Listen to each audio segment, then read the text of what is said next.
And we're live. Hello, everybody, and welcome to episode 21 of History's Greatest Idiots, the podcast in which we look back on all the mistakes from human history and try and give you lessons so that you can learn from all of these terrible cock-ups and never repeat the mistakes again. But who are we kidding? We're humans. Mistakes are fun, and we really like learning about them as well, which is the best part.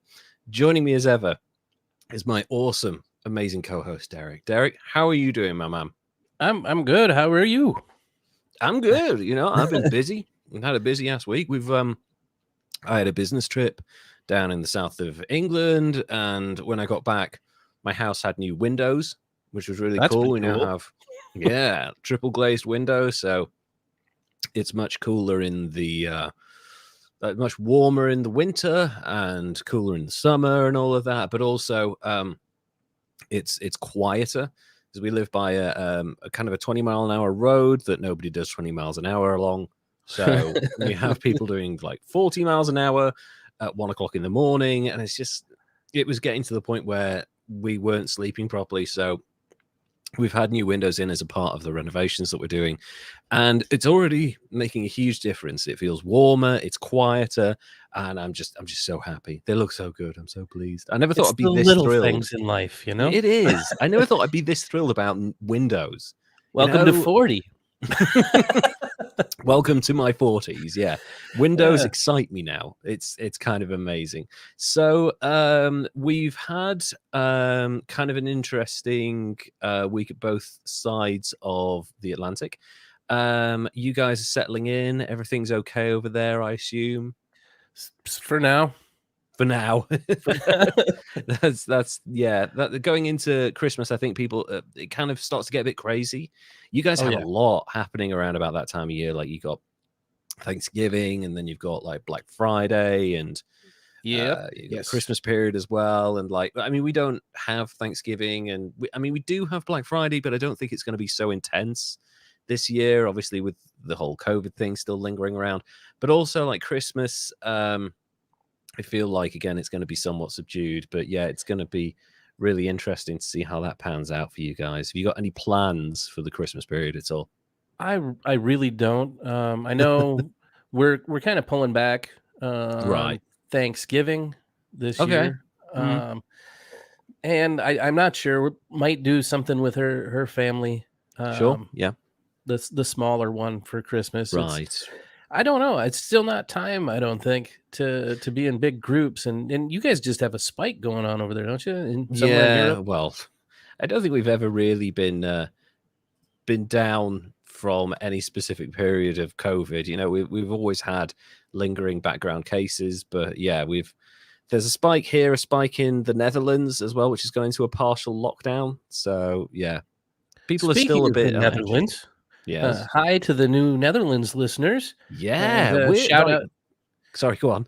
Well, shout out to, I don't even know how to pronounce the name of the podcast, but they do murder mysteries. They covered one of my Halloween stories and gave a shout out for the history show here. And I think maybe some people might enjoy it. That's so cool. Oh, that's amazing. Well, I noticed that the Netherlands had become our second biggest market in terms of the countries that listen to us. The United States are running away with first place, but it had always been the UK in second place. But now it's Holland. Oh, sorry, the Netherlands, because Holland's like a part of the Netherlands. So welcome to all our Dutch listeners out there. You guys are awesome. Thank you for publicizing Derek's amazing work and talking about the podcast. And if you find us through that podcast, that's really great, because I know that the majority of Dutch people speak at least 4 languages. So they are super smart, super tall, super happy, partially high human beings. Hey, so my kind of people. Yeah. They're laid back. They have good art, they have good cheese, and they're all high. So great. We love you, Dutch people. You're amazing. So thank you so much for that. That's really cool. Your writing is kind of reaching into different areas. I love hearing about that. It's been a real success for you. I'm poking my fingers into all kinds of things right now, just in the hopes that somebody's going to like something we do here, or I do. Yeah. You see, the thing is, I've poked my fingers into being in alternate history horror, analog horror videos where I'm James Dean and JD Rockefeller and Richard Nixon.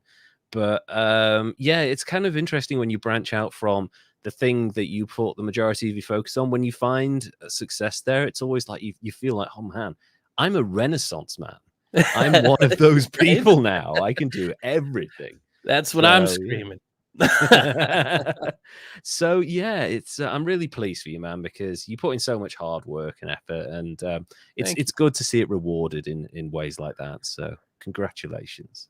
I'm excited, and I'm liking the numbers are growing. I'm feeling like we're doing good stuff, and I keep learning new shit.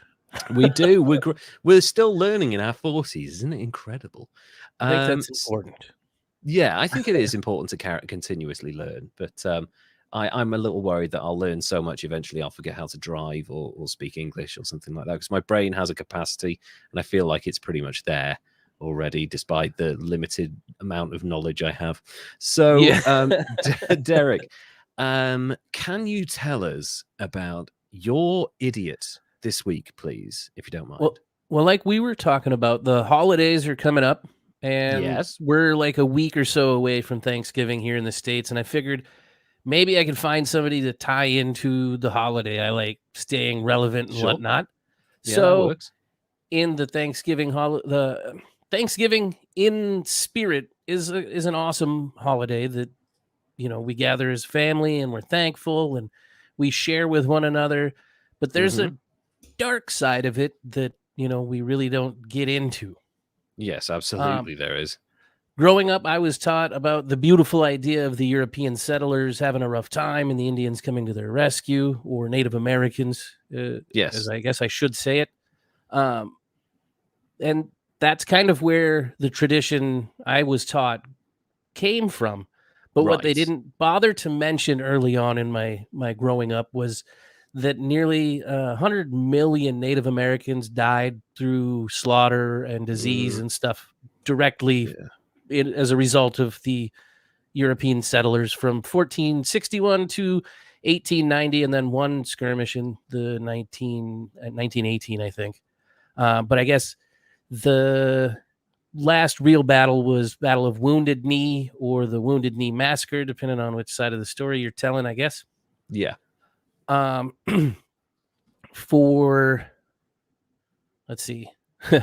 For those of you who haven't rage quit on us, which all three of you that are still staying here, I kind of went a little cancel culture-y, but this one it's a good story for Native Americans in a way. Sad, I guess. The gentleman I have for you today was born on December 5th, 1839 in New Rumley, Ohio. Okay, right, yeah. The Ohio Valley area, I guess. That's sure. Yes. Maybe? Yep. He's the son of a farmer and a blacksmith that was on his second wife.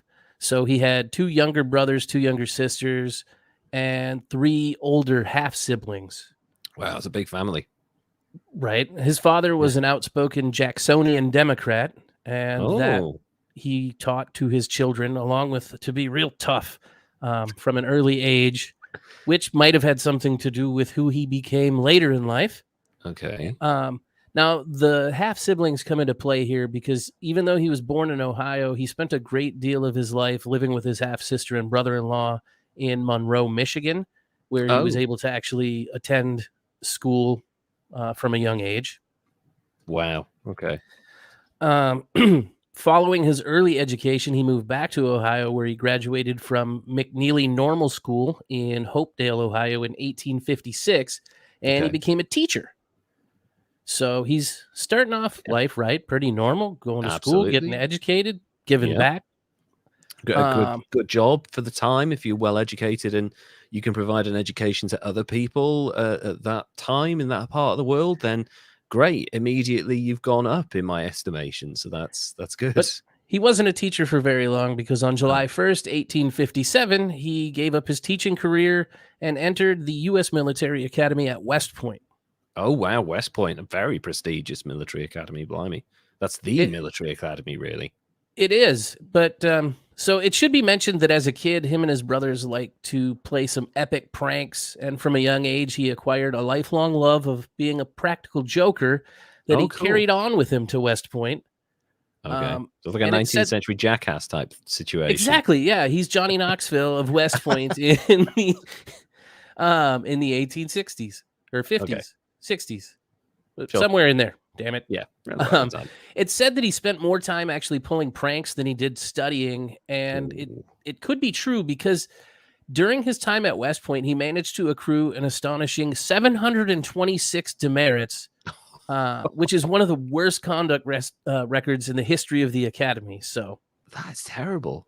he's It's like 1 every 3 days or something crazy like that. it has to be, and you might think that something like that would get him kicked out, but it wasn't the case. Although he did get close, he was court-martialed while there because he was the officer on guard and failed to stop 2 cadets from fighting, but he got off with some easy slap on the wrist.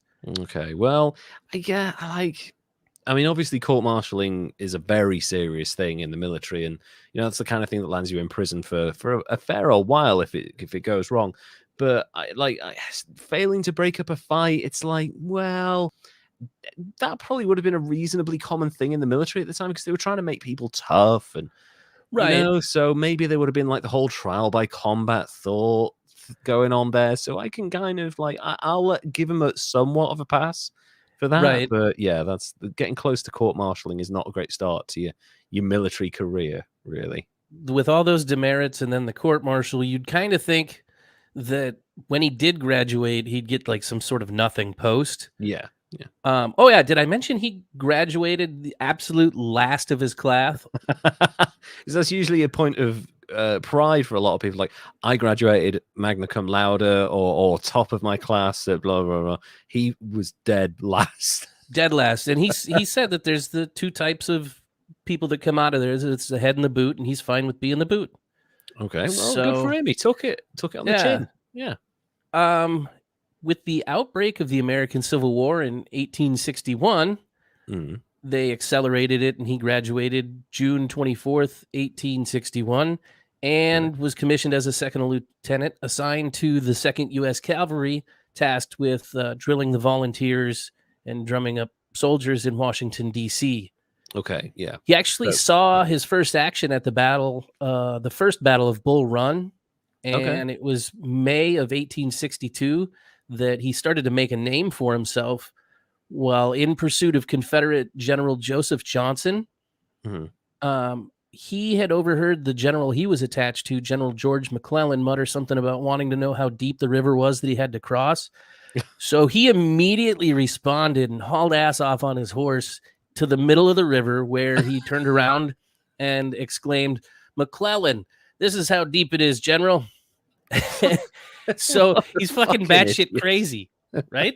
Like, hey, look, I'm still alive. You'll be fine. It earned him clout, though. So I bet it did. He started getting a reputation as kind of a badass, and it allowed for him to lead an attack with 4 companies that led to the capture of the first Confederate battle flag, as well as around 50 Confederate soldiers. That's a big track, because the North, early on in the war, the North did not have a lot of success. No, if I'm right in understanding that, but yeah, it was rough going early on, and he dove right the hell in and made some big waves with his big old brass balls. Although I kind of think maybe he got lucky taking super big risks and chances, but it paid off for him because he was promoted to captain right away. And in his role as the aide de camp to McClellan, he began a lifelong pursuit of publicity as well, which worked out for him because on June 22nd, 1863, he was promoted to Major General of the U.S. Volunteers at the age of 23 years old, which is that's a fast rise. Big ass accomplishment. As a general, he kind of had a great deal of leeway in a lot of areas, and one of those areas he chose to exercise his leeway was in his uniform, where he created some non-standard additions to like velveteen jackets with big gaudy gold braiding, big floppy. He's basically dressing as Napoleon or like? Oh yeah, he's dressing up. He had a big floppy sombrero sometimes and a red Oh, tie to stand out. And what? that was actually he was criticized as being gaudy and Yeah. vain, but Okay. one Well, historian actually said that the showy uniform for him was one of a command presence on the battlefield.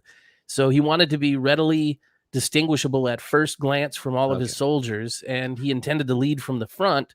So he Hmm. wanted them to be able to see him, see what he was doing, and take Yeah. inspiration, I guess. That makes a lot of sense because throughout history, particularly in the Middle Ages, when everyone was wearing fucking masses of armor and stuff like real sheet metal, um, a lot of battles are very kind of chaotic because despite what films would have you believe, it's almost it's very difficult to differentiate between the enemy and the ally when you're covered in mud and blood and all sorts of other crap. Yes. You Yep. know, so to have a guy leading from the front with a giant red tie and a big fucking sombrero, you'd be like, that's us. We can go that way.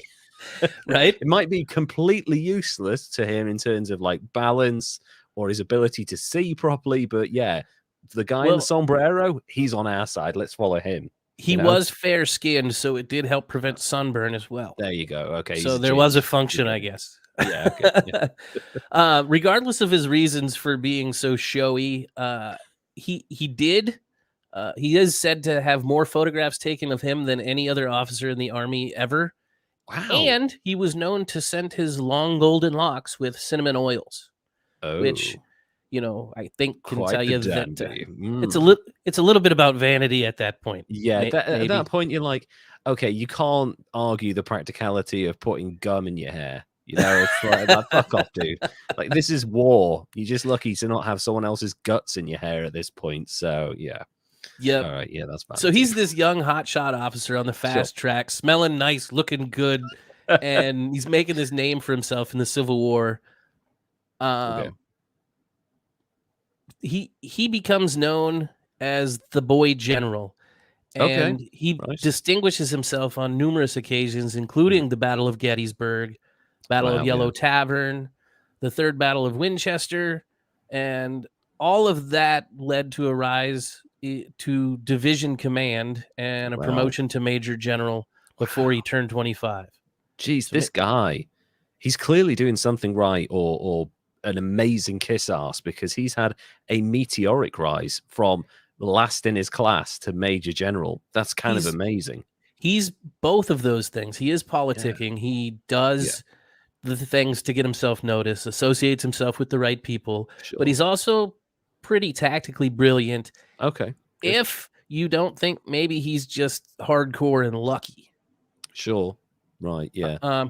Either way, close to the end of the war, it was his relentless pursuit of General Robert E. Lee Wow. that hastened the surrender when he cut him off from retreat, causing the Appomattox. I don't even know how to say it. Courthouse. Appomattox. Yeah, on April 9th, 1865, which ended Yeah. the war. That's right. Yeah. The farmhouse at Appomattox where That one. they met. And yes. And see, the thing is, I've studied a lot about the Civil War. It's totally fascinating. The American Civil War, despite the fact that 660,000 people died, is kind of amazing for a number of different things. And like the fact that the war ended at a farmhouse in Appomattox and in 65. And yeah, there are so many kind of cool things. Robert E. Lee, kind of the really interesting stuff. And the fact that what's the military graveyard that they have now? Arlington, yeah, that was like a Confederate general's back garden. So they're like, "Fuck you, we're putting all of the dead in your back garden." So yeah, that's it's kind of amazing. But yeah, the Appomattox thing, I didn't know he played a role in that. I was unaware of that moment. So he was incredibly pivotal. Well, fun fact on that, because of his service and the role that he played, one of the generals later on purchased a table that was used during the signing of the treaty and Wow. gave it to his wife as a tribute for his service. So Okay, that's wow, pretty cool. He actually had this signing table for the end of that at his house. So that is really cool. I'm really impressed. Yeah. On February 1st, 1866, he was mustered out of the U.S. Volunteer Service and took an extended leave of absence. Following the death of his father-in-law in May of 1866, he returned to Monroe, Michigan, and actually considered running for Congress, where he started getting into some more politicking and sought the favor of President Andrew Johnson, angling for better promotion when he did come back from his leave. Yeah. But that kind of got him mixed up in some other racist things where he spoke out against black suffrage and said not nice things there. On July 28th, 1866, he was appointed lieutenant colonel of the newly created 7th Cavalry Regiment and headquartered at Fort Riley in Kansas, where he served his frontier duty. And that's where his involvement in the war with Native Americans, also known as his command during the American Indian Wars, began. And it didn't really start well for him at all. That whole war is a fucking mess. Oh, it's one of like the most undertaught, underprivileged. It's sad that people don't know about how shitty it was. Yeah, exactly. But he and his 7th Cavalry reported to Western Kansas to take part in Major General Winfield Hancock's expedition to basically scare off the Plains Indians with great military strength. Yeah. Except for he wasn't able to really adapt successfully to that style of warfare, and he started acting erratically and freaking out when things weren't going his way, ordering deserters to be shot without trial. And instead of waiting for supplies to be loaded on at Fort Wallace, he took off and went home to see his wife. Following those events, he was court-martialed again at Fort Leavenworth, and it didn't go as well for him this time. He was found guilty of misconduct in 1867 and suspended from rank and pay for 1 year. Wow. Shit. Still not that bad, though. I mean, yeah, actually, compared to what he could have had, that's quite light, but like no pay for a year. That's got to hit hard, hasn't it? Despite his many triumphs. It very well could have been the end of his career, but it wasn't, because the army was really sucking ass at doing any sort of control on what they deemed the hostile Plains Indians. Right. And they kind of decided that they needed somebody with aggressive instincts and a tactical mind to come in here and just get the damn job done. So he returned to duty in September of 1868. Okay. I feel like I mistyped that, but he rejoined the 7th Cavalry in southwestern Kansas. And in November, his command surprised and destroyed the Southern Cheyenne chief Black Kettle's village on the Washashati River. Right. It should be mentioned that Black Kettle and his people had already been the target of a controversial surprise attack early on, so he kind of knew what he was getting into, because they had already kind of gotten massacred in 1864 at Sand Creek. Oh my God. So it's not really certain like how big this victory was, because it's thought that most of the people that him and his 7th Cav did kill were women and children rather than warriors. So that's so gross. That said, it was the Army's first major victory over the Southern Plains Indians, as they put it. Following the Civil War, it was their biggest victory as a cavalry unit. That's crazy. So that helped establish his reputation as America's top Indian fighter, which I'm not sure how great of a title that would be considered today. No. It should be mentioned that the victory helped force a large portion of the Southern Cheyenne onto U.S. assigned reservations. So, dick move, guy. Yeah. He's Holocauster in chief at this point, just like wiping out indigenous peoples, and he's become very good at it. So that's Perhaps maybe his father was a staunch Jacksonian, and he gained a disdain for folks. Given that Native Andrew Jackson was he was not fond of the native peoples. He wasn't fond of anyone, really. Right. Let's be honest. He was shooting them before he was president. So, that kind of makes sense that he would be heavily involved in that conflict if he was, kind of tied to Andrew Jackson from a young age. Right. So that's. So after that massacre in 1874, he goes up to investigate and secure the Black Hills after rumors of gold come out. So it had been a region that was recognized as a sacred hunting ground during a Lakota Sioux treaty with the U.S. government, but this dude exaggerated some reports that sparked a gold rush, so the U.S. disregarded the treaty and directed the Sioux and other Northern Cheyenne allies to move on to reservations by January 31st, 1876, or else. What a dick. Yep. So many of the tribes, though, in that area lived in remote or scattered winter camps, and it made it difficult for them to even get the message that they were being ordered to evacuate to reservations. Jeez. And the midwinter conditions kind of made it impossible for some of them to even comply at all, even if they wanted to, in the face of, the winter threats and cold and women and children traveling and stuff. Yeah, of course. So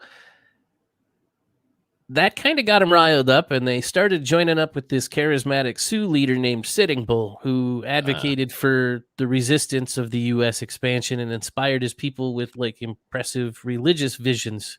Right. Yeah. The from history. At that point. The administration right there labeled all of them hostiles and tasked the army with bringing them in. When an expedition was planned for the spring. And once again, it was time for our guy to jump to command. When the spring hunting season arrived, more of the Native Americans left reservations and headed out to join up with Sitting Bull, and his numbers continued to grow. And in the face of white threats and white aggression, they kind of were starting to have an enough's enough moment. Yeah. Oh, yeah. And you would at that point. Like the massacres and the atrocities would have been piling up. So, They settled in along and made camp along the Little Bighorn River in southern Montana. And by now, I'm sure everybody must have figured out who I'm talking about and where it's headed, because today I'm presenting to you none other than George Armstrong Custer.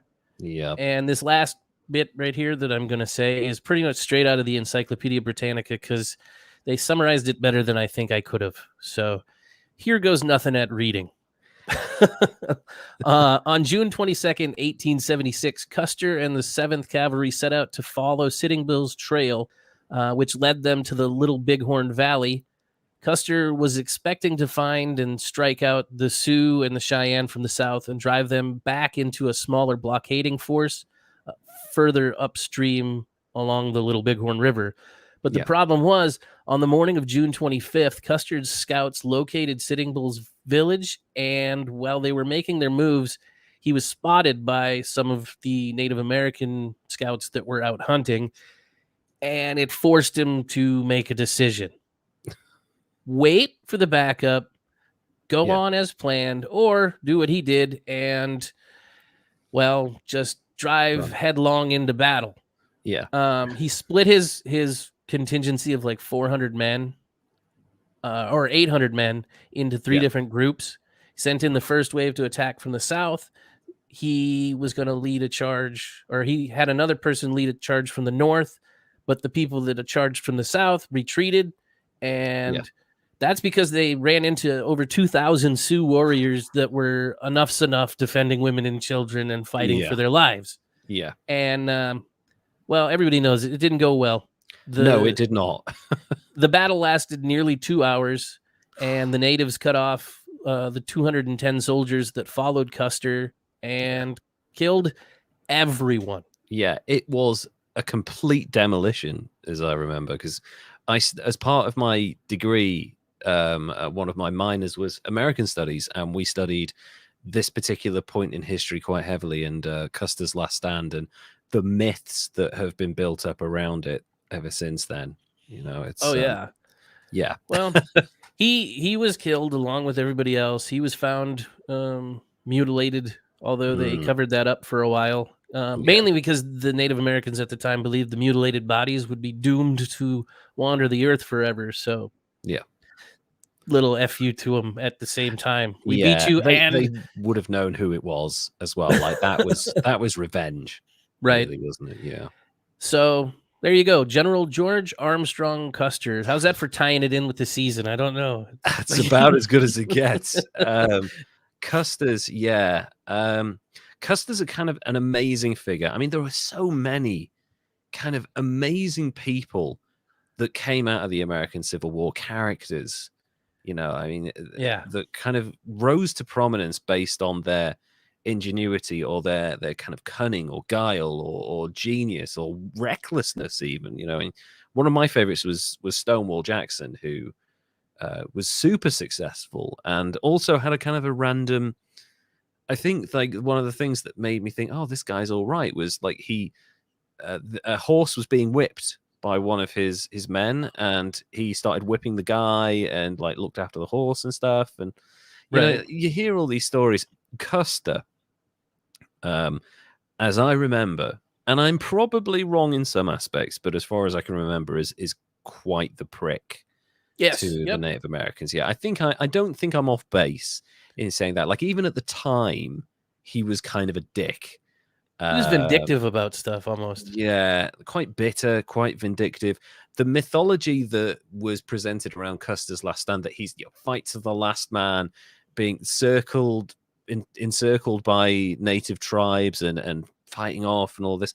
As I remember, the archaeological evidence proved that there was like a very hastened retreat at some point, and they were trying to get, like, as they followed the trail of bullets, and it was in a very specific direction. So this idea of a heroic last stand may be slightly fabricated, but that's like that's contested by different historians. But Custer, it's again, like, it's difficult to rate him because he came from, he didn't do well in his initial army education, as you pointed out, but he rose through the ranks so quickly and was so successful in a war where heroes were being made and icons were being made of people who eventually became huge politicians, as you pointed out, and big figures in history. Custer, because of what he did to the native tribes, like, I would have scored him quite highly based on like the fact that he came from the bottom of his class to become a major general.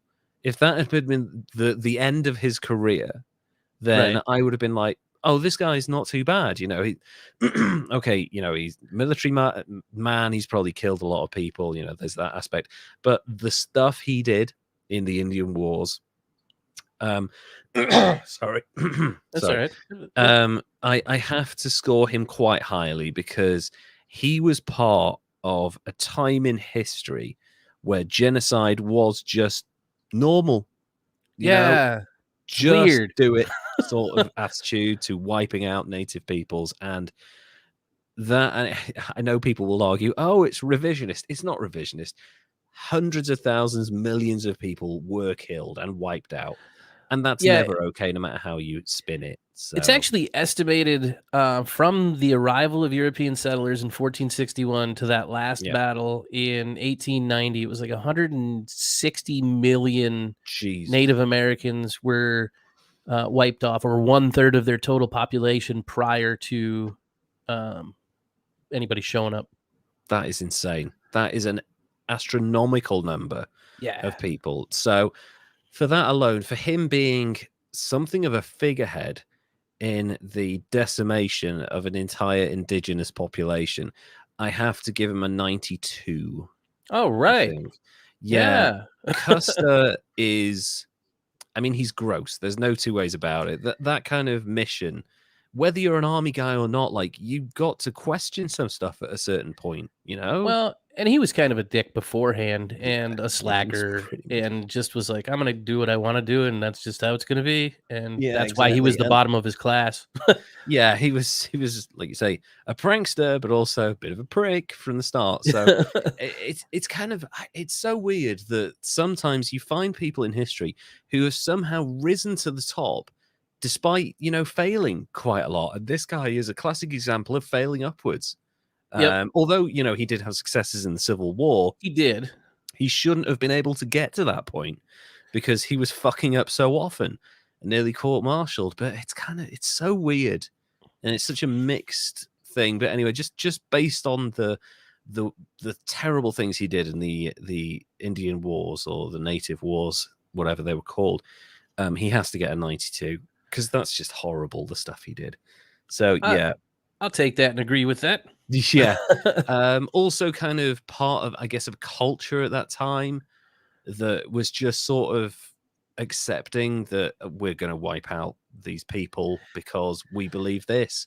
And that's so gross. But like, he was a very major part of the fabric of that society. So he has to score highly. So General Custer, the man who died at Little Big Horn, and looked like his body looked like some sort of eldritch monstrosity after the native army were done with him.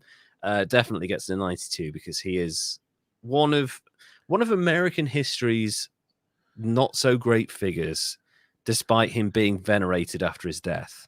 When you look back on it, I mean, the way I was brought up, though, he's a hero. And to learn later on in life, it's like, well, that's not exactly right. That's not very heroic, actually, what he's done there. That's kind of villainous, to be honest. So yeah, but that's the way culture depicts certain people if you need to venerate them for different purposes.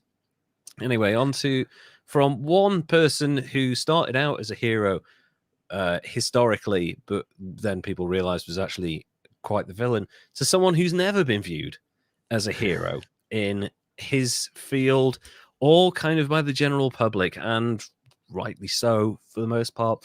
Now, I'm going to say now, this is going to be a long one because there's a lot of stuff to cover. A lot of the American audience and people unfamiliar with the world of soccer, there's another soccer player, will not be familiar with this guy. But when you hear his story, you will kind of want to know more. Ironically, just as we started this podcast, because I've got all the platforms that we're broadcasting on open so that I can monitor how things are going. And I got a notification on History's Greatest Idiots that this person just put out a tweet. And I was like, oh shit, are they watching us? I hope not. Sorry, go on. What are you going to say? Nothing. Hi, if they're watching. If you're watching, Joey Barton, please don't kill us, because there's the possibility of that. Let me introduce you to Joey Barton and what happens when anger controls you. Yeah. Joseph Anthony Barton was born on the 2nd of September 1982 in Houghton, the Houghton area of Merseyside, which is very, very close to Liverpool. In fact, it might actually be in the city limits. Liverpool is a city famous for three things: football, the Beatles, and making its early money through the slave trade.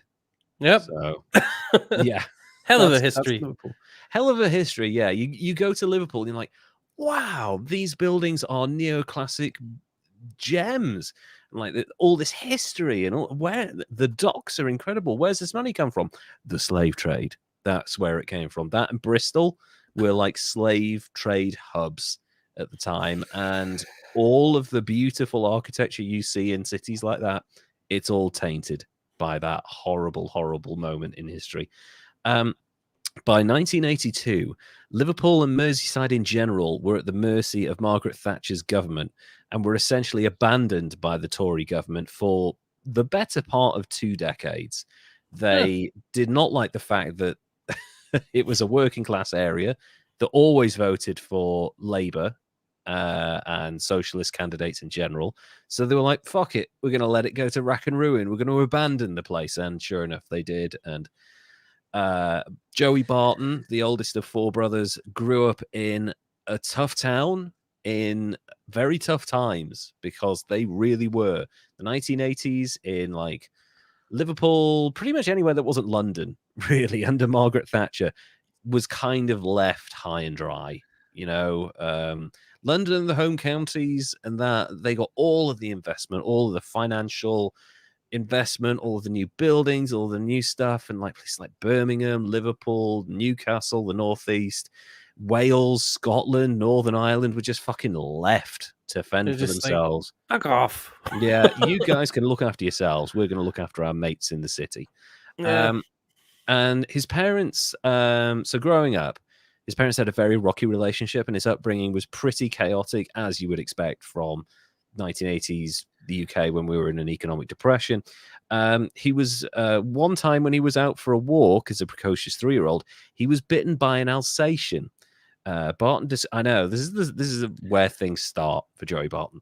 He describes the incident in his biography like this, and he's actually very erudite. So big up to Joey Barton for actually being reasonably smart and very good at expressing himself later in his life, not necessarily for a very long time, but as time's gone on, he has kind of become a bit more calm and astute and cohesive. So we appreciate that, Joey. Barton describes the incident of being attacked by an Alsatian like this. I was playing in a concrete tunnel. No, I won't do that. In the playground at school, when an Alsatian appeared at the other end of the tunnel. I tried to be friendly, but it mauled me, biting my temple, nose, and face. My half-sisters, Sharon and Joanne, who had left me for a few seconds, fought the dog off and helped my nan get me to hospital. The doctors were worried about me losing my right eye, and they decided I needed minor plastic surgery to my nose at the same time. My dad was tracked down to the local pub where he borrowed a mate's van and headed towards the playground. He was enraged to discover that the dog was still off the leash. Dad drove through the gates, ran over the dog, and reversed over it to ensure that it was dead. Holy crap. That's Joey I didn't Barton's see that dad. coming. That's hardcore. I get that you are upset that your child has been mauled by a dog, but while you're in a pub, I'm assuming he was drunk. Probably. Because he's in a pub. So deciding that you wanted to drink drive one of your friend's vans, crashing through the gates of a children's playground, running over a dog in a van in front of kids, and then reversing over its corpse. Nothing traumatic about that reaction. Yeah. It goes on as well. His dad leapt out to confront the panic-stricken owner of the dog, who lived nearby, and saved himself from a beating by apologizing profusely. Joey Barton's dad responded by saying, "Fuck off back to your house." Okay. So apparently, had the guy not said that, Joey Barton would have beaten him. Joey Barton's dad would have beaten him to death. So he goes on, without wanting to critique his parenting skills. I think you should, Joey. He was preparing me for the world he thought I'd face. It was his world. It's a world where you need a skill set that isn't the same if you're going to Eton and becoming an MP. My dad didn't need a textbook on social conditioning to know his parental duty was to make sure no one fucked with me. Okay. So that's Joey Barton at 3. That's Jesus. Okay. It's so fucking insane. I mean, I get really upset when I'm watching a film or hearing a documentary and like animals get hurt. Like, there's something about films. You can kill 1 million people in a film and I'll be sad. But the second I see like a dog get hurt or attacked, that's it. I just don't want any more to do with it. You know what? I haven't had an often time I've cried wildly in public, but that Marley and Me movie kicked my ass. Yeah. Oh, that was so sad. Oh god. And it was I was watching, oh, this is such a nice light film. It's fun. And then like towards the end, you're like, oh no, stop it. No, I'm turning this off. So it gets really sad. Wham. Yeah. So that's Joey Barton's youth. His dad got upset that he was bitten by a dog, so he ran it over in a mate's van. That's the start to your life. His parents separated when he was 14 years old, and consequently he lived with his father at his grandmother's house on a different estate. He has said that his grandmother's influence helped him to avoid getting caught up in the local recreational drug scene, which was big in Liverpool at the time. Liverpool's a major port, so you get a lot of stuff coming through there, like the major hard drug scenes. Well, being poor what? Sorry?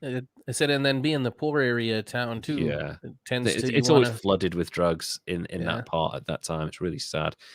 He attributes his work ethic to his father, who worked very, very hard His father, also called Joe, worked as a roofer and played football semi-professionally for Northwich Victoria, who are quite a famous like non-league team in this country.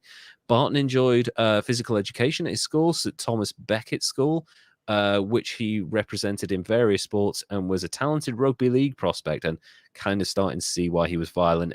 There's two types of rugby. There's rugby union and rugby league. Rugby union is typically like it's the mainstream version of rugby, which still looks pretty rough, and it's usually played by people down south. And rugby league is a very northern version of rugby, and it's about 50% more violent.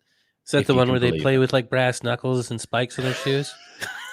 They might as well, because in rugby league you tackle high, so people go in like around their neck, they're clotheslining them, they're like throwing them to the ground, and it's a very, very different game. It's concussion league and tough. Yeah, there's like fights all the time. It's like Aussie rules football, only a little bit more organized. So all of that part of his life. I missed a bit out there. So he enjoyed his physical education. He represented the school at various levels of sport. He was a talented rugby league prospect, and he left school with 10 GCSEs, which, kind of for a kid who was in a rough part of area. So like the GCSEs are what you take when you turn 16 before you go into high school. Okay. So you do 10 GCSEs, and that's like English, math, science, geography, history. It's like every subject in school that you take. Okay. And typically most people get 10 to 12 GCSEs, and that's how it goes. And then you go on to your A levels, where you study 3 subjects that kind of sort of guide you towards university. So it's like so different here. I know. It's such a different system from the American one. So you focus in on 3 subjects, and those are typically the ones that dictate where you're going, either in your career or into university, what you want to study next, where you're focusing in on 1, maybe 2 things, and that's where the rest of your life is focused. So that makes way more sense than what we do. In theory, it does. In practice, it's not always the case, because the curriculum could sometimes be super limited. So you might want to study like me, I wanted to study media studies in university, and I did twice. I got 2 degrees in media studies, but there was nothing like that in school. So I had to stump for like art and design, and like it's kind of tangentially related, but it wasn't the same thing. So it's like a whole thing. It makes sense, but for him to have left school with 10 GCSEs, with the kind of disruption that he'd been going through in the last few years, that's actually really good. And it shows that he does actually have a good level of intelligence, and when he applies himself, he's very good. You'll understand why the surface level is starting to look good, but it starts to disintegrate very quickly from there. Barton pursued his dreams of becoming a professional footballer by joining Everton's youth system. So there's 2 major teams in Liverpool. There's Liverpool FC and there's Everton, which is like a specific part of Liverpool. And Liverpool, I mean, Everton fans wouldn't agree with this, but Liverpool are the bigger team. But Everton have always been quite successful as well. So like they do quite well. It's kind of like like any major city in America you can think has 2 teams. There's always one that's super successful and another one that's not quite there, but they're doing all right. They're not crap by any stretch of the imagination. So yeah, I got you. So it's like the Jets and the Giants, the Yankees. Sorry, no, wrong sport. Jets the Yankees and the Mets. The Yankees and the Mets. There you go. Perfect example. So Liverpool, the Yankees, Everton, the Mets. So it's like, they're not terrible, but they're not the Yankees, Right. So, Barton pursued his dream of becoming a professional footballer with Everton's youth system, but played for Liverpool when he was 14. He didn't get through the youth setup at Liverpool. He had a few trials at Nottingham Forest, who are like slightly further down the pyramid of successful teams, but was rejected when it was decided he was too small to play football, which is amazing given that Maradona was still the best player in the world at this point and was like 3 or 4 inches shorter than Joey Barton. So that's bullshit. Huh. Yeah. Right there, it's fucking weird logic in sports. Barton said his rejection by clubs only made him more determined to succeed as a footballer and prove his detractors wrong. He made his first appearance for Manchester City's under-17s team in 1999. So he's moved to Manchester now, which is the next major city over from Liverpool. His first reserve team appearance came at the end of the 2000 to 2001 season in his final year as a trainee. Uncertain about Barton's future prospects, the club planned to release him, but reconsidered and gave him his first professional contract in the closed season. Over the next 2 years, he made the transition from the under-19s to regular reserve football. He was promoted to the first team squad in the 2002 to 2003 season. So he's come through the youth setup, which is for teams that have ambitions of playing in major European competitions in soccer. It's a massive blessing to have a talented young player that you have trained yourself. Because when you enter these competitions, you have to register a squad of 25 players.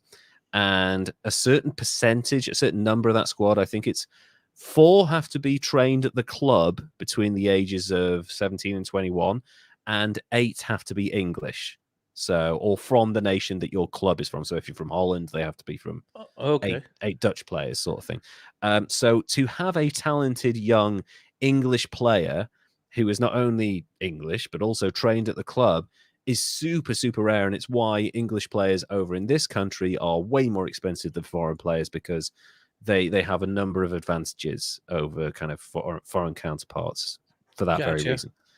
Barton would make his debut for Manchester City in November 2002 against Middlesbrough. He would have made his debut had he not lost his shirt after leaving it on the substitutes bench at half time. So he was just fucking around. He was like, it's time for half time. I'll just leave this here. I'm like, Joey, you going on? I was like, I don't have my shirt. Whoops. What the fuck are you doing, kid? Go look for it. Whoops. So, yeah, great start to your career there. He lost his shirt. He lost his fucking shirt. He eventually made his first team debut for the club against Bolton Wanderers on the 5th of April 2003. His first senior goal came 2 weeks later in a 2-0 win over Tottenham Hotspur on Good Friday. He ended the 2002-2003 season with a run of 7 consecutive starts, which for like a 19-year-old kid that's great. You know, good. Yeah, good for you. He's establishing. Yeah, he's getting there. You know, after impressing in his first season at City, Barton was offered a new 1-year contract at the club by manager Kevin Keegan, who is like a legend in Liverpool and football in general, which he signed in April 2003.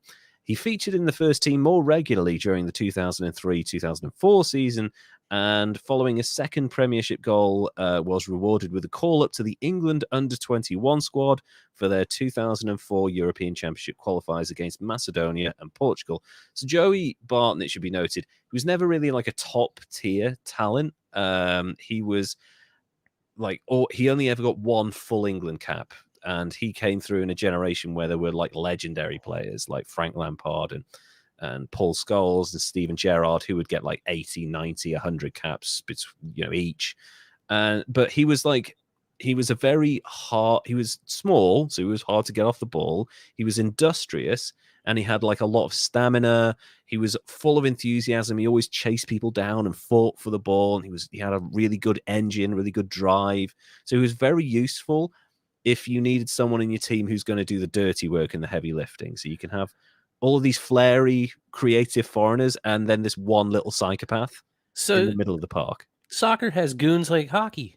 Basically, yeah, that's what he was. He was a goon, but in soccer, I know in hockey, goons are there to basically fuck people up. Pretty much, that's their role. In soccer, and they're called enforcers typically. So what enforcers are there to do is boss the midfield. So they close everyone down, they hassle them, they try and nick the ball off them, throw them off their game. They maybe come back and help out the defense, and then they move the ball forwards.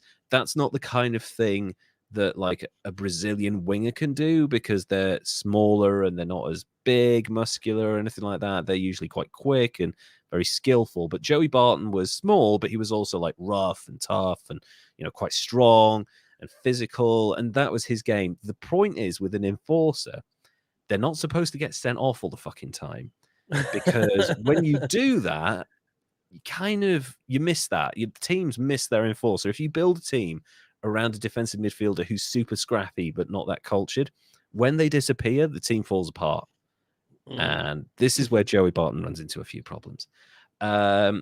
An FA Cup game against Tottenham saw Barton receive the first red card of his career in unusual circumstances. This is the first time he'll get it for unusual circumstances. And most of the time, you'll be like, yeah, he definitely deserved a red card for the rest of the stuff. At half time, with his club 3-0 down against Tottenham, he argued with the referee, swore at him a bunch, and was sent off, although the match was not in progress. He was sent off in the tunnel when the teams were going to the changing rooms at half time. So the referee was like, did you just call me a cunt? You red card. So, yeah, that's basically what happened. In the second half, fired on your time off. Basically, yeah, you're getting reprimanded when you shouldn't be. Despite playing with 10 men, Barton's teammates achieved an unlikely 4-3 victory. So Barton, despite the fact he got sent off, they had a massive comeback in the second half. So who knows, if he'd stayed on the pitch, that may not have happened. That may not have his sending off may have inspired them. Maybe. Maybe fired him up. Yeah. So yeah, that's the first signs of trouble there. Barton left the City of Manchester Stadium in anger on the 17th of April after not being picked in the team for Southampton. However, despite this little tantrum, he featured regularly in the 2003 and 2004 season, which he completed with 39 appearances and 1 goal. His displays impressed City supporters, and at the end of the season, he was awarded the club's Young Player of the Year. So his first full season was pretty good, but there are some red flags starting to appear there. Right. And it's only going to get worse from there. Barton, in the pre-season for the 2004-2005 season, sparked a 10-man brawl in a friendly match against Doncaster Rovers. You get to fight with your friends. Yeah, it's just a warm-up game, that's fine. And in the warm-up game, he decided to go in with a 2-footed challenge on an opposition player and try and break his leg. So, that's violent. That's a way of warming up. Yeah, I'm gonna break people's legs this year. I need to get started. So, although he signed a new contract on the 22nd of September 2004, which would have kept him at City until 2007, the club considered sacking Barton in December 2004 after an incident at a Christmas party, and this is dark. First of all, football clubs, after what I'm reading here, should just not have Christmas parties because this is just fucking insane. He stubbed out a lit cigar in youth player Jamie Tandy's eye after he had caught Tandy. This is so fucking mad. After he had caught Tandy attempting to set fire to his shirt. What? So, self-defense. I'm going to poke your eye out with this fucking cigar. What the hell? That's escalation. That's fucking insane for a Christmas party. He subsequently apologized for his actions and was fined 6 weeks' wages, which is £60,000, which he could probably have done with that money around about Christmas time. It's a poor Christmas in the Barton household this year because I put a cigar out in someone's fucking eye. Ouch, man. Jamie Tandy was 17 at the time as well, so he fucked up a kid's life. Jamie Tandy never recovered from that. His career was done because his eyesight never recovered. So I was going to ask if he saw again. I mean, he saw, but not enough for him to play high-level football, and he was quite promising. So Joey Barton basically ended this guy's career before it even started. So dick move. First dick move. In May 2005, Barton broke a 35-year-old pedestrian's leg while driving his car through Liverpool city centre at 2 a.m. I wonder what was going on there. I wonder what he was doing out there. I'm sure he was just going for a nighttime drive to cool down to some lovely jazz music. Maybe he thought it was a vicious attacking dog. Did he back up over the pedestrian? Run over your leg, you bastard. Reversing back over it just to make sure it's broken. In the summer of 2005, Barton was sent home from a pre-season tournament in Thailand after assaulting a 15-year-old Everton supporter who had provoked Barton by verbally abusing him and kicking him in the shin. So this guy Barton hates kids. This guy hates children. So this guy went full Andrew Jackson on this guy. Like, Andrew Jackson, when someone tried to kill him, he beat the shit out of this kid. He had to be restrained from attacking the boy further by teammate and club captain Richard Dunn. Richard Dunn is 6'5" and big. Like, he was a central defender. He was all muscle, all vertical leap. He was all about no finesse to him. He was just there to get rid of the ball, and he was having trouble holding this 5'7" psychotic scouser from kicking the shit out of a child. Jeez. Kind of crazy. So Barton underwent anger management therapy, thank Christ, at the order of city manager Stuart Pearce, and paid £120,000 in club fines. It's not going to be the last time he does that. It's getting bigger.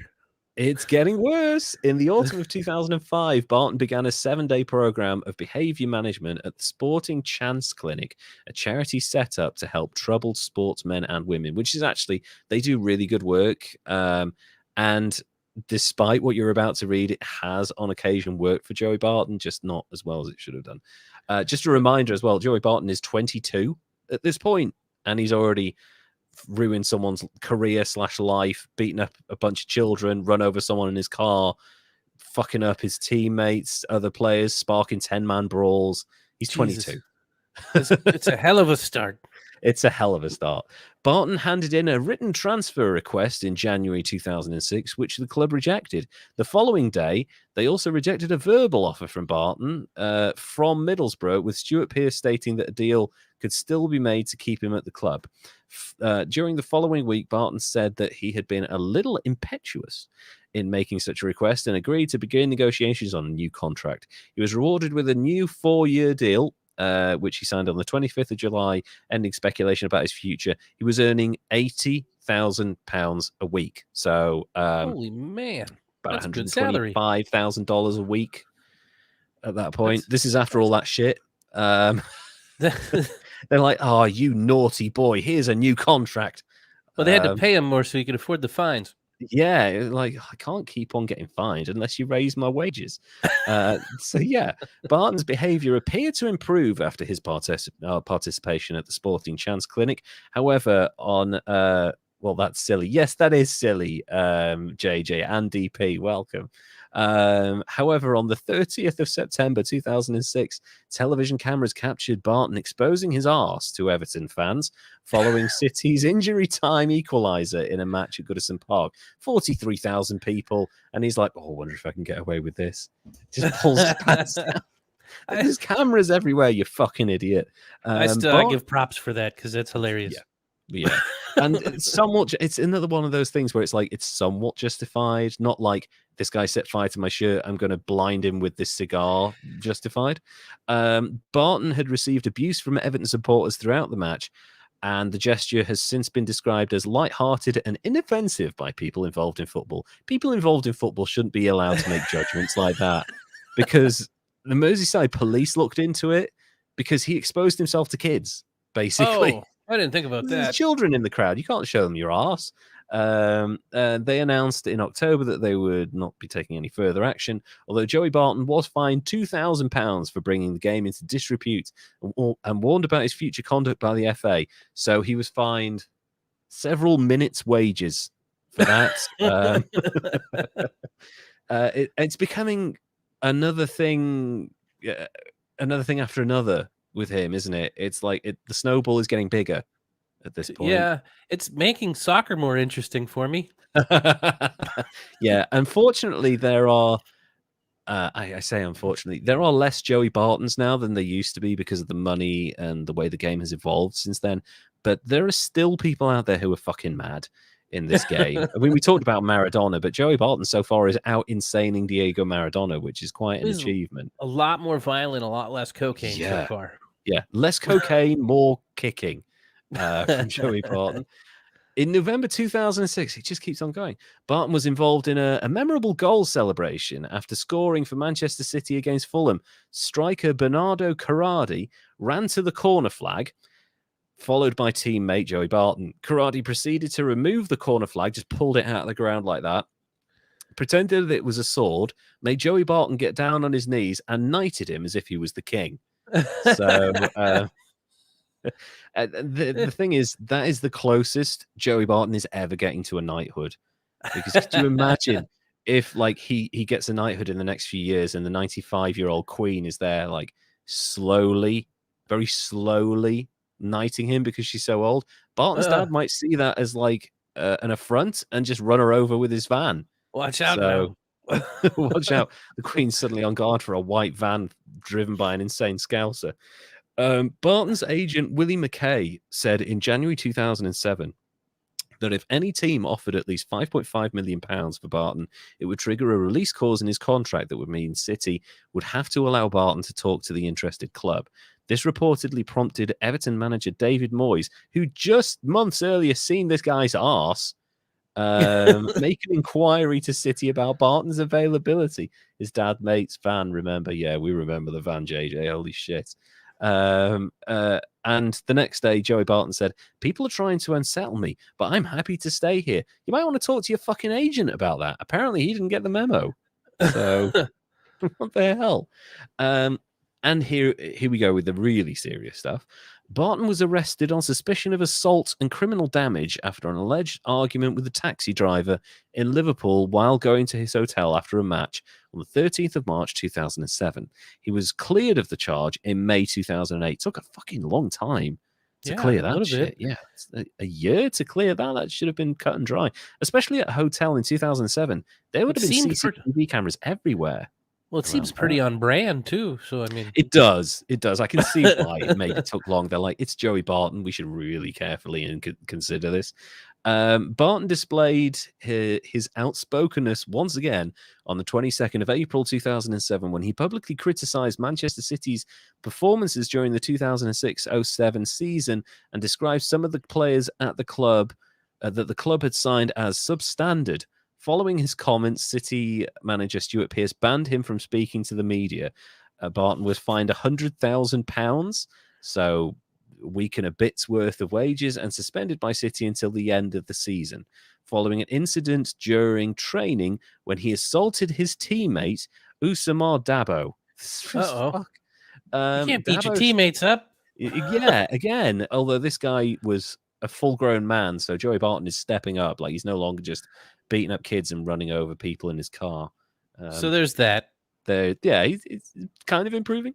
Dabo said that he had been hit several times, was left unconscious, and had to go to hospital after suffering injuries to his head, including a suspected detached retina. Oh man! Again with the eye injuries. Yeah. Dabo requests, and this is how serious it got. You know, usually like when you've got situations where things get physical between teammates or like colleagues, sometimes it dies down and things are kind of brushed to one side and everybody kind of makes up. That didn't happen this time.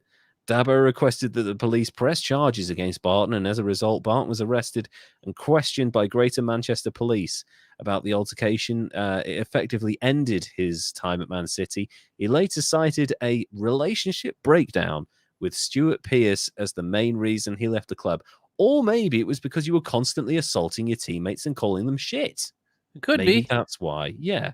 That might have something to do with it. Yeah. Barton was bailed until August and was later charged with assault, to which he initially pled not guilty. He later changed this to guilty, and on the 1st of July 2008 was sentenced to a 4-month suspended prison sentence, plus 200 hours of community service, in order to pay £3,000 compensation and Dabo's court costs. So Dabo got a bit of extra pocket money. Like $3,000 is nothing to these people. They're not so much every day. Yeah. Oh yeah, 120 something a week. Yeah, 120 grand a week. He can go around beating up half of his team if he's only going to give him $3,000. Barton was also charged with violent conduct by the FA.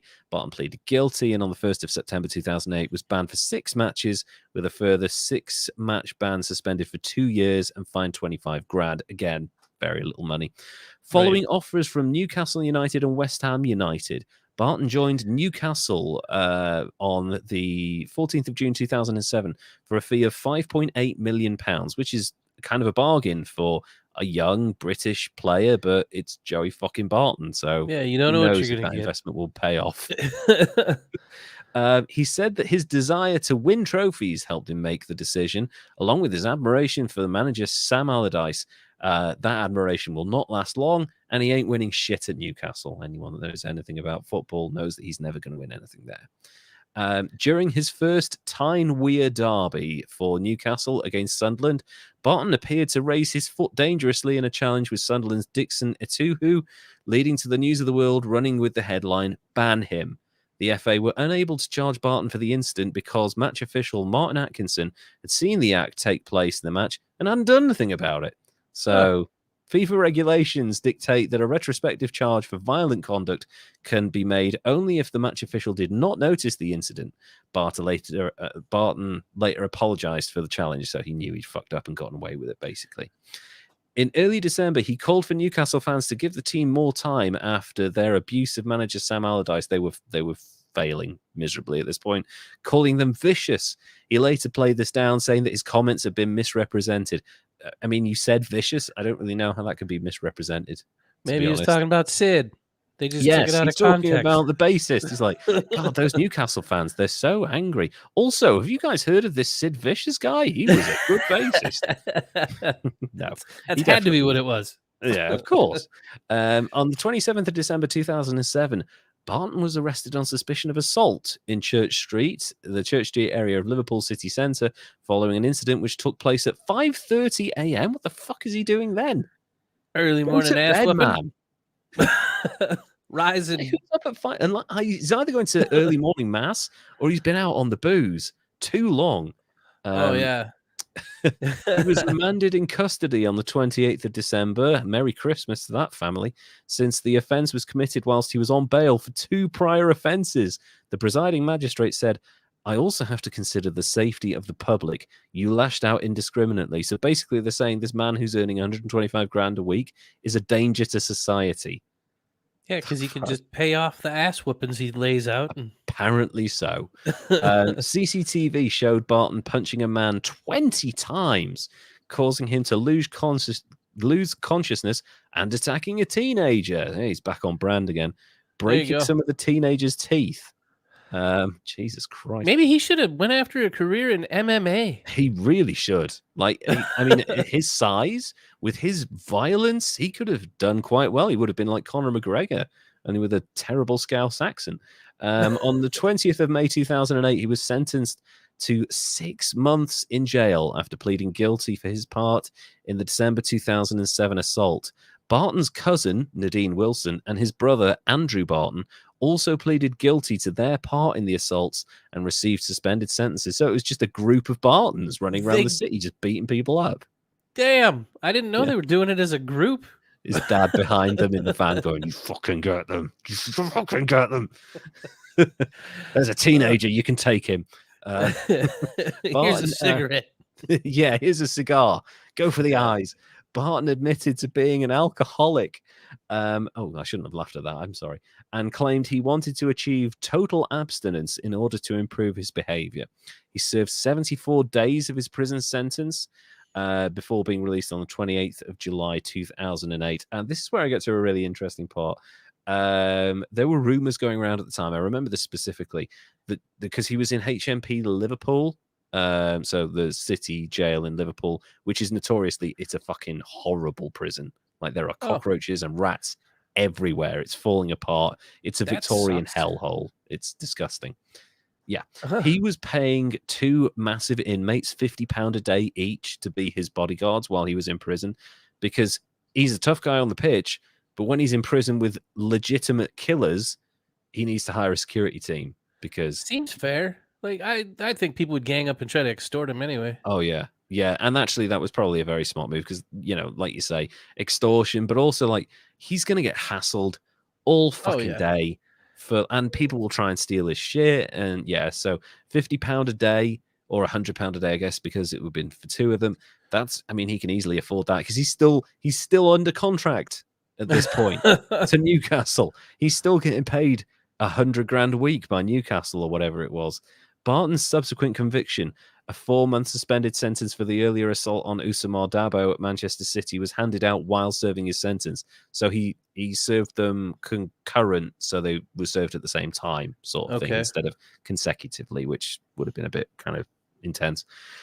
He returned to playing action on the 30th of August 2008, 6 days before his FA hearing, as a second-half substitute during Newcastle's 3-0 defeat to Arsenal. He came on to a chorus of boos from the Arsenal supporters. I'm not fucking surprised. Shortly into his return match, Barton was involved in an incident with Samir Nasri, putting in a strong tackle, which the referee did not give a foul for. What the fuck are they doing? The tackle, though hard, was legal. Minutes later, Nasri deliberately clipped Joey Barton while tracking back, which he got a booking for. At the end of the match, Newcastle manager Kevin Keegan was involved in an altercation with Samir Nasri and Arsenal captain William Gallas in regards to the incident. This guy is like the one true ring. Everywhere he goes, people get angry and start fighting with each other. Right?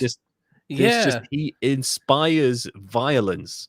We should everywhere. find some hobbits to carry him around safely. I mean, he's about the right size. So it was a brief stint back in the playing squad with Joey Barton banned for 6 matches, with a further suspended 6-match ban for his assault on Dabo. After serving his ban, he played 75 minutes in a reserve match and said he wanted to transform his image to become a role model. Fuck off. That's going to be a tough one. That's not going to happen, really, is it? Let's not kid ourselves. He returned to action in the Tyne-Wear derby, Newcastle-Sunderland, on the 25th of October. He was booed by Sunderland fans and had missiles thrown at him as he warmed up. As Newcastle lost 2-1, they were throwing shit at him. That's not a good start to the game. Yeah, that's not good. That's not good. In fairness to him, though, he did sort of shrug it off. Like, they were throwing bottles of just sports drinks from the crowd and narrowly missing him and stuff. And he was just calm. So it looks like some of the anger management stuff worked, because the old Joey Barton would have been in the crowd trying to punch as many teenagers as possible, basically. So he's evolving. He's found his zen, man. He returned to action. Yeah, I've mentioned that part. Without him, Newcastle had not recorded a league victory since the second match of the season, but Barton scored a penalty in his second match back to lift the club out of the relegation zone. So he is having a positive impact on the team because of basically his rep. He's a psychopath, so he has a massive influence on the games because no one wants to tackle him. Kind of crazy. The suspended 6-match ban was nearly brought into action when Barton appeared to flick Aston Villa striker Gabi Agbonlahor on the nose in the club's next match, but the FA decided not to punish him. He booped him. However, further allegations... Oh, this is where it gets a bit serious. Further allegations that Barton had made a racist remark to Agbonlahor were cause enough for the FA to reconsider the decision. The remarks remain unfounded, and professional lip readers claim he said nothing racist. Well, if he did, that's mean. You should have just flicked him in the nose and let it be. Yeah, keep it to a booping. If you're going to do anything, boop the nose and then move on, and actually make the sound go boop, and then you're fine. In his Joey Barton. In his first appearance in over 3 months, on the 3rd of May 2009, Barton was sent off again, late in a 3-0 loss to Liverpool at Anfield for a sliding challenge on Xabi Alonso. The red card ruled Barton out of Newcastle's remaining 3 matches of the season, with the club in danger of relegation from the Premier League. Newcastle manager Alan Shearer, who's a legend in British football, raised doubts about Barton's future at the club, saying to the media, "I think it would be wrong to discuss his future now. I'm not very happy." On the 5th of May, Newcastle announced the suspension of Barton indefinitely, and Barton was told to stay away from the club. As a result, Barton's future at Newcastle United was put in doubt.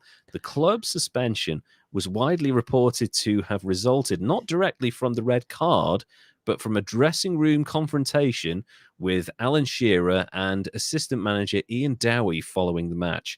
Shearer said he made a mistake putting Barton back in the team and that his tackle was a coward's tackle, to which Barton replied that he was the best player at the club and Shearer had to play him. Shearer disagreed and said that Barton was not, and that he was actually shit. He actually used the word shit. Barton replied that Shearer was a shit manager with shit tactics. And when Ian Dowie intervened to stop them from basically beating the shit out of each other, Barton pushed him over and called him a prick. Barton was immediately transfer listed. This fucking guy. Wow. It's fucking amazing. He tried to be nice. He tried, well, sort of. For a second. For Joey Barton, he tried to be nice. Barton courted controversy once again after Newcastle's 3-1 win over Liverpool on the 11th of December 2010 when he appeared to direct homophobic remarks and a lewd gesture towards Fernando Torres, who was Liverpool's striker at the time. Barton scored 2 penalties against Arsenal on the 5th of February 2011 as Newcastle came from 4-0 down to draw 4-4. He was involved in an altercation with Abu Diaby, which led to a straight card from Diaby. Diaby took offence to Barton's strong challenge and retaliated by grabbing Barton by the neck and shoving him to the ground. He basically chokeslammed him. Oh, That'll fucking do it. On the 26th of August 2011, Barton moved to Queen's Park Rangers. Like, his career starts like here, and then it's like here, and now it's like here, and it's going to keep on going. He'll be playing for a rec league soon. Yeah. He signed a 4-year contract after a free transfer. Newcastle released him. They were sick of his shit at this point. They were just like, fuck off. We'll pay you. Because when people get released in soccer, the club has to pay half of their remaining contract.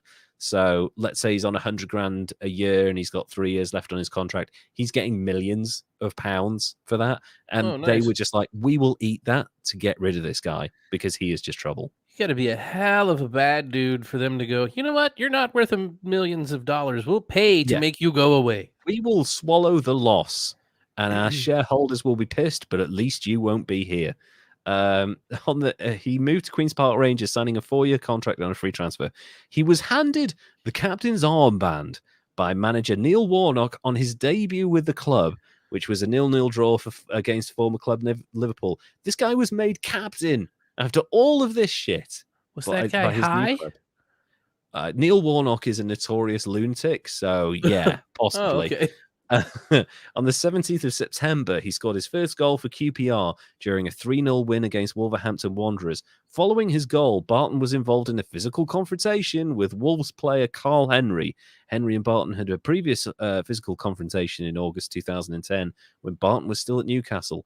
Barton accused Henry of trying to hurt people, which is a bit fucking cheeky, coming in from a guy who's put cigars out in teenagers' eyes and shit. So, hey, Pot, have you met Kettle? Yeah, exactly. And Carl Henry's response was that Joey Barton was embarrassing. At this point, he is. You're embarrassing yourself, mate. Go home. You're fucking sloppy. What's the matter with you? On the 2nd of January 2012, Barton scored the opening goal in QPR's match against Norwich City, his second for the club. He was later given a straight red card in the match for headbutting Norwich midfielder Bradley Johnson. I thought he was a ball.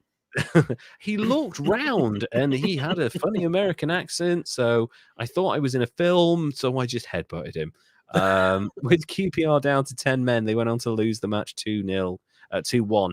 He's become a liability at this point. Like, he will score but get sent off and fucking lose you the match. It's crazy. On the 13th of May, on the final day of the season, with QPR requiring at least a draw in their match against Manchester City, or for Bolton Wanderers to not win in order to guarantee Premier League safety, Barton was sent off in the 55th minute for violent misconduct, and this is just fucking insane, even for him. After elbowing Carlos Tevez, Manchester City striker, in the face. Immediately after being shown the red card, he kicked Sergio Aguero in the back of the knee, another Manchester City striker, and attempted to headbutt Vincent Kompany, who's at least a foot taller than him. So that's going to be quite a challenge. He just went batshit, started hopping and kicking and swinging. He went into rampage mode. He's like, well, I've been red carded. I'm going to take him out with me. Barton had to be dragged from the pitch by former teammate Micah Richards as he rowed with Manchester City players and staff and attempted to square off with striker Mario Balotelli. He's not happy until he's hit everyone on the pitch. QPR went on to concede 2 late goals and lose the match 3-2, but amazingly avoided relegation due to Bolton's draw at Stoke. So he did everything he could to get his team relegated, and they still survived in spite of Joey Barton's insanity. Barton commented after the match, saying that he was trying to take one of their players with me. What are you trying to drag them to hell? What the fuck is wrong with you? If I'm going, you're all coming with me. Yeah, if I'm going off, I'm going to fucking injure one of you. The FA responded by issuing 2 charges of violent conduct against him, and I'd have stayed in the dressing room. Yeah, JJ, I think anyone would have. Violent conduct for the kick and attempted headbutt. The initial foul already carried a charge of violent conduct. Barton accepted the charge of kicking Sergio Aguero, but denied the charge of attempting to headbutt Vincent Kompany. In his defense, it would seem a bit insane for a 5'7" man to try and jump up and headbutt a 6'5". Yeah, You'd have to, yeah. Just imagine him bringing out like a little step stool. Yeah, wait there. QPR also began an internal investigation into his behavior amid speculation that he would be stripped of the captaincy, fined, and possibly either sold, released on a free transfer, or have his contract terminated for gross misconduct, which that never happens. That's happened in the Premier League. That's probably happened like 4 or 5 times in 20 years. And there's 20 clubs in the league each year. And, so for him to be faced with that, it's really, really serious. He was punished by the FA on all 3 counts of violent conduct, was handed a 12-match ban and fined £75,000 by the FA. However, QPR announced the results of their internal investigation. Barton was stripped of the captaincy and fined 6 weeks' wages, believed to have been around £500,000. Ooh, you'll feel that one. Yeah, you will. Oh, it's another lean Christmas in the Barton household this year, but at least he's not in prison.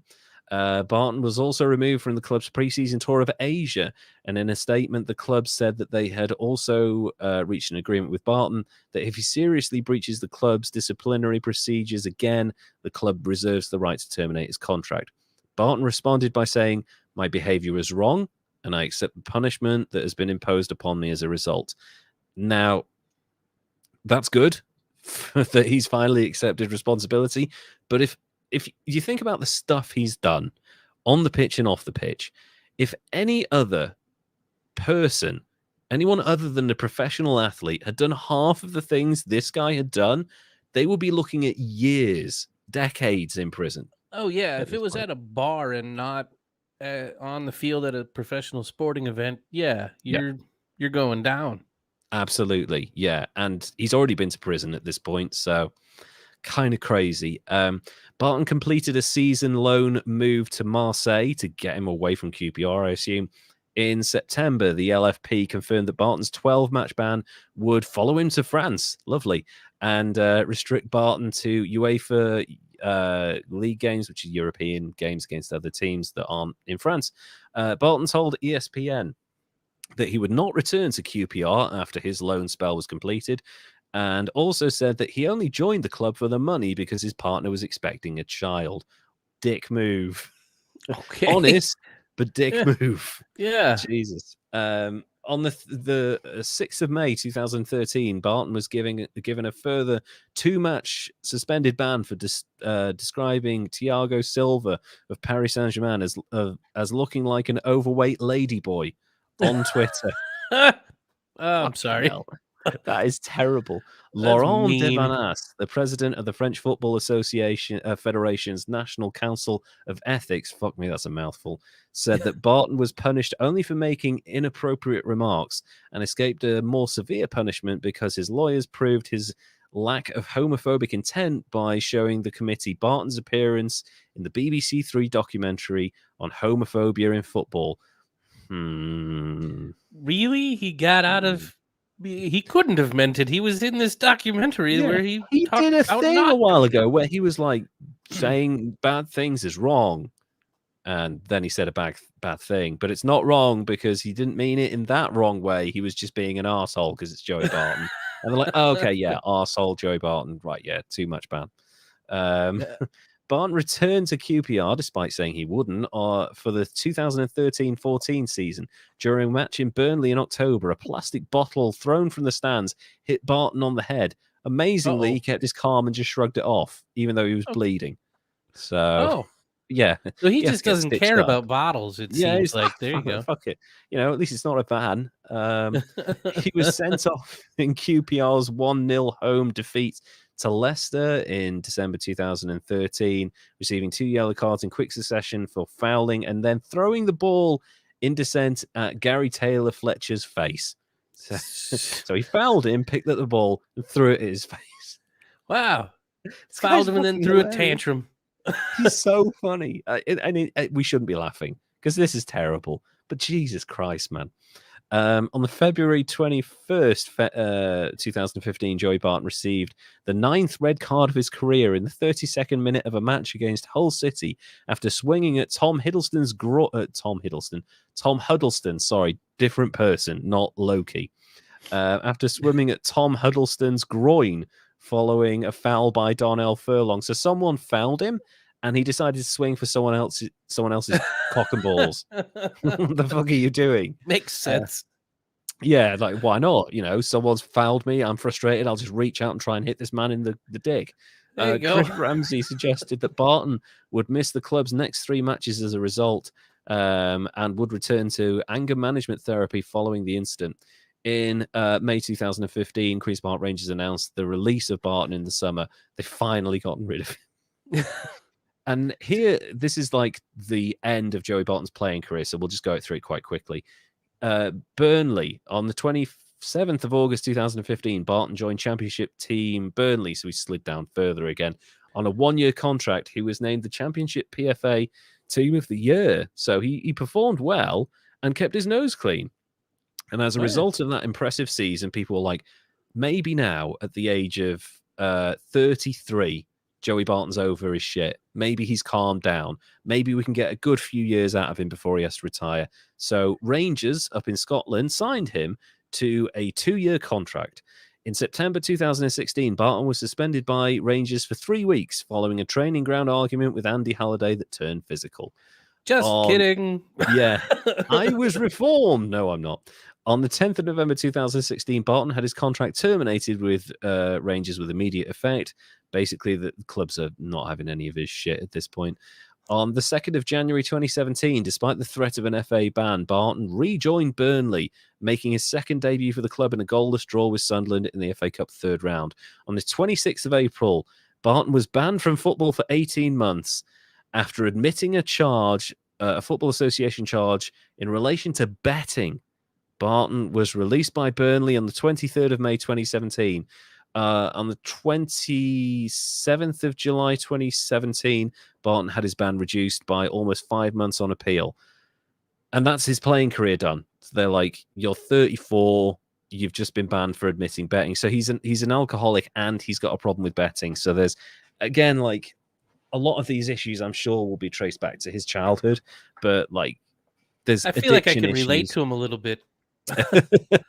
Like, I guess, like, you could say that the violence is probably linked to the addiction as well, because if someone gets a rush from the violence and the confrontational aspect of it, then that's an addiction in itself.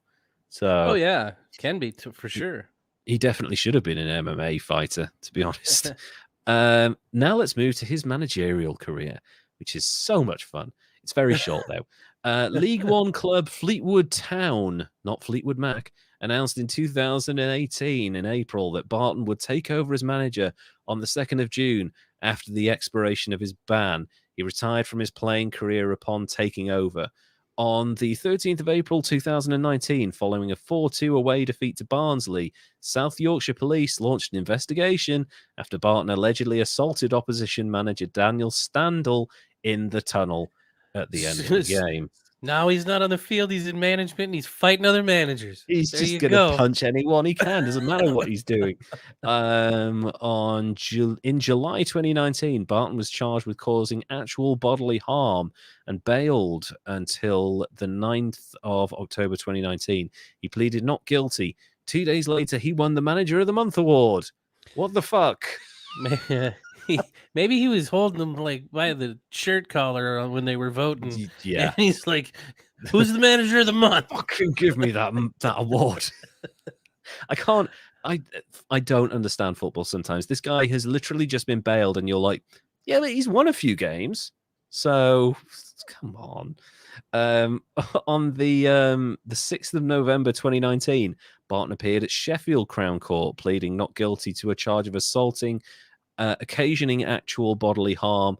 A provisional trial date was set for the 1st of June 2020. On the 4th of January 2021, the club announced that Barton had left the club with immediate effect. He left the club when it was 10th in League One, so he'd done a decent job as a manager there. He then went on to, a month later, join Bristol Rovers, who were rock bottom of the league pyramid. Like there's in English football, there's so many fucking leagues. So the top one is the Premier League, and then below that you got the Championship, and then League One, and then League Two.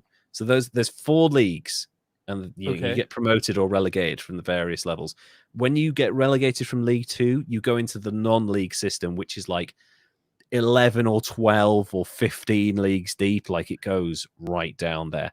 And they were about to lose their professional status and leave and go to semi-professional, basically.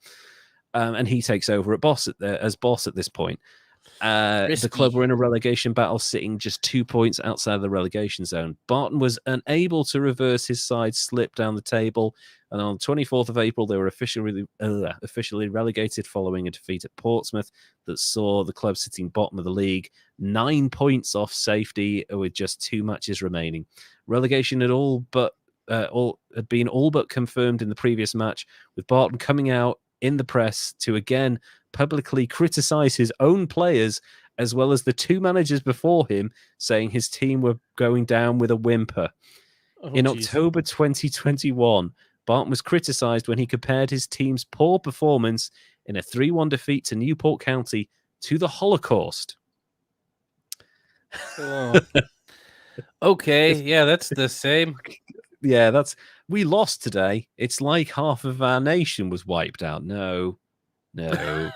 In a post-match interview, Barton had said, someone gets in for a game, does well, then has a Holocaust, a nightmare, an absolute disaster. Barton apologized for his comments the following week.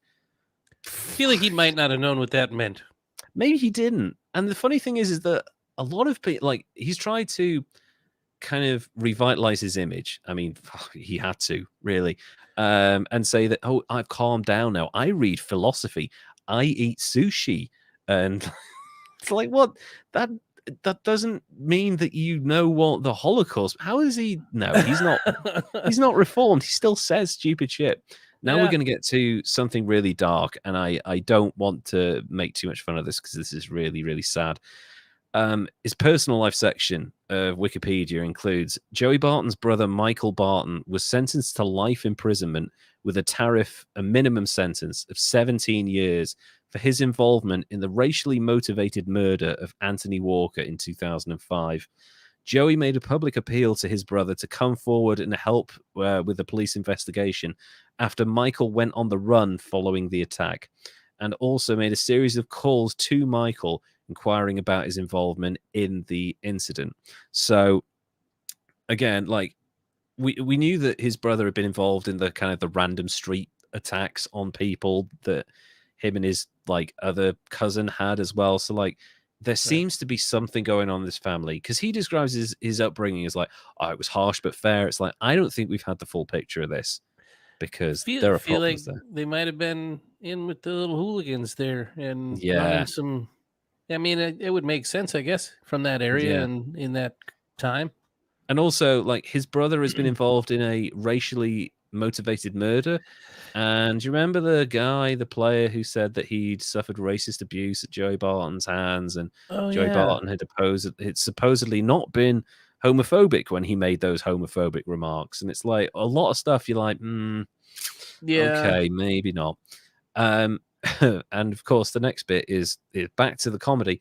Barton is a prominent user of Twitter, because of course he fucking is, with over 3 million followers, commenting on figures from Friedrich Nietzsche and George Orwell to Isambard, Kingdom Brunel, and Morrissey. His eclectic tweets have resulted in him being described by the BBC as a philosophical sportsman to rival Eric Cantona in his heyday. He definitely fucking isn't. I can say that with no reservations. Well, we should Twitter invite him to talk to us. Yeah, we should have done. Oh my God, he could have been on the podcast. That would have been awesome. Joey, so tell me about your love of cigars. In July 2021, Barton was charged with the assault by beating of a woman at an address in Kew in London in June 2021. This is still ongoing. I don't know who this is, but it was inside this person's address. So there's a potential for it to be domestic based. Sounds like it might be. Yeah.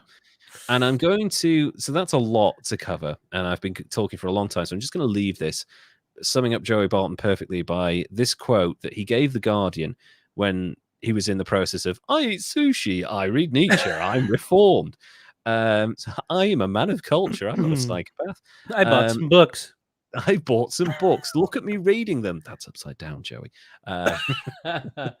No, his quote was, where I'm from, if you said something to someone in the pub, they'd smash a glass over your head or stab you or shoot you or you get beaten up, which is kind of an interesting, like, wouldn't you start by getting beaten up and then shot? I don't know. Anyway, it depends on what you said. Yeah, that's Joey Barton's quote about his life and growing up in Merseyside in the 1980s. That's a lot. And I've been putting off this guy for a while because I knew that what kind of other podcasts have covered him before about how crazy his life was. It was around about the time he released his biography, so it was a few years ago now. But there was also stuff was developing with this court case involving the woman in Kew Gardens, and I didn't know whether we were going to get a judgment or whether he was going to go back to prison for a second time or what. But I mean, I know that in America, you guys have had some like kind of really controversial sports figures in recent years, like Aaron Hernandez and Michael Vick and people like that.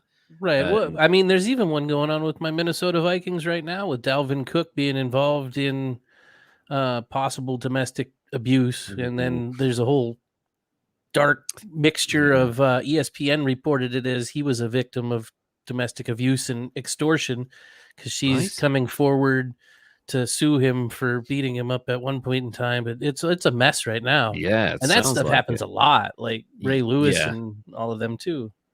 It's kind of, in putting it into perspective, you will get, there are footballers over here, like I haven't talked about Ryan Giggs, I may do in future. He's got a lot of shit going on in his life. And we have a bunch of footballers, like Paul Gascoigne, let alcohol destroy his career. We've talked about Maradona and his cocaine addiction, which basically derailed his entire life and career and stuff. But what do you make of the insane, angry life of Joey Barton? Here's my issue with going too high on him. Yeah, of course. Yeah, is because coming from a background where I lived in some rough neighborhoods, and didn't have much money, and I can relate to his, where I come from. If you say the wrong fucking thing, you could be in some trouble. Yeah. I've evolved and changed for real. I still don't eat sushi. So it's overrated. I can see where he's coming from. I've got a little bit of, compassion for the score on that. And I do as well. I kind of, Liverpool in the 80s was rough as fuck. And, it sounds like, I mean, to be exposed to his father essentially murdering a dog at 3. Yeah, that'll stick with you. That'll stick with you a little bit. And that will influence you growing up. Yeah. I like that he fought as a manager. I mean, not like, but he is passionate to the end. Yeah. So he's super violent. The cigar to the eyeball and the beating the hell out of children thing, and now women put him higher in the points for me because I don't think it's cool to beat women and children. No, it's not. Just in general. So I think because it doesn't seem like his brother might have been involved in murder, but he was. Okay. Yeah, his brother is in prison for it. Okay, yeah. So his brother was involved in that, and he didn't necessarily have anything to do with it, and he hasn't really killed anybody. No. He actually, and like he said, like his because he went to live with his dad, his grandmother kind of helped keep him away from that. And I feel like maybe that may not have been the case for his other relatives and stuff. So maybe because of that, like obviously there's still elements of his personality that are really messed up. But he's not getting involved in gang activity and racially motivated murder. Right. So but still violent as hell. And at any minute, it could escalate out of control because that's what happens with that shit. Exactly. So I'm going to go all the way with like an 86 seems fair because of the continued violence and because the delusional thinking he's gotten better, but still violent. I know, and like I didn't cover. I mean, I had to pick and choose because there was other stuff in there that I could have gone. He's made a lot of very kind of strange statements over the years. Like he held a press conference, and at one point he was talking about the fact that he wasn't getting included in the England squad, despite the fact like England had a glut. It was a golden era for English talent in midfield at that point in time. So you had David Beckham, you had Steven Gerrard, you had Paul Scholes, you had Frank Lampard, you had loads of other like generational. Like if they'd come up, if you'd had one 10 years and then another one 10 years later, you'd be like, oh, it's like an ongoing dynasty of great midfielders. They all came around at the same time. So there was no way he was getting in that team ever. Right. Because Yeah. like as good as he was a good player and he was influential for these like kind of mid-table, lower table teams, but he was not like a genius. He was not a footballing genius like these other players were, and they were amazing players. So he held a press conference and he was like, I'm twice the fucking player that Steven Gerrard is. I'm twice the fucking player that Frank Lampard. And what the fuck are they doing in the England? I should be fucking there. It's like, Joey, you're not that good, mate. You're constantly getting sent off. You're always putting fucking violence in the table. Why would they put you in the English setup? You're representing an entire country. Maybe Nobody he thought that's wants how you're that. supposed to play soccer. You're supposed to run people over with your fucking van. No, Joey, you're not. So yeah, I would. He's not found that good Jesus. No, Joey Barton has not found that good Jesus, JJ. He definitely hasn't. So that's I would. I'm glad. I'd happily take an 86 for Joey Barton. I kind of was expecting a lower score because, like, you know, it's like it's not mass murder like you were saying or anything, but like the level of the violence over an entire career, which really, It's if pretty you've done it any other, consistent too. yeah, like could you imagine if you were violent in your day job, and obviously, like say you're working in an office, and you put a cigar out deliberately in someone's eye, like that's your career done. You know, I you're would never think getting so. hired in that field again. But this guy is like rewarded with an £80,000 a week contract, and then he signs for Newcastle on 100 grand a week, and it's like they made him a millionaire while not helping him. So Well, maybe he can help himself now if he's still got I any of bloody that hope left. so.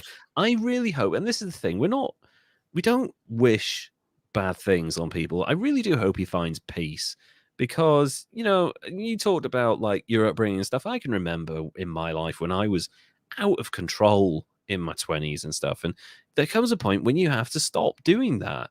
And I Yeah. really do hope that Joey Barton finds peace. I don't know when he's going to find it, but I really hope he gets to have a few years where he's like, man, I just want to sit in this lawn chair, like, you know, listen to the birds tweet and just relax in the sun and not put my glass out in someone's face. You know, Somebody just needs to hand that guy one of them Dutch cigarettes.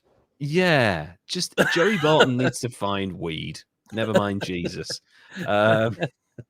So yeah, that's the story of Joey Barton in a sport such as soccer, which has seen some pretty psychotic people over the years.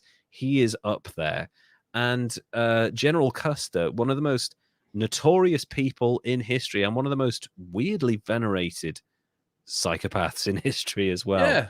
Yeah. And that's our show for this week. I had a lot of fun researching Joey Barton. I always knew I was going to cover him, but I kept putting him off because I discovered like VJ Malia and all of these like really interesting people. But I knew I was going to do Joey Barton, and I knew people who weren't familiar with him were going to be like, "How the fuck is he still doing this?" Yeah, that's the continued ability to just keep going. Yeah, Anybody else would have been in prison. absolutely for a long, long time. So I had a lot of fun. Did you enjoy hearing the story of Joey Barton, despite how disturbing it was? I did. I Yeah. might start watching some more soccer. You get a couple of guys like him.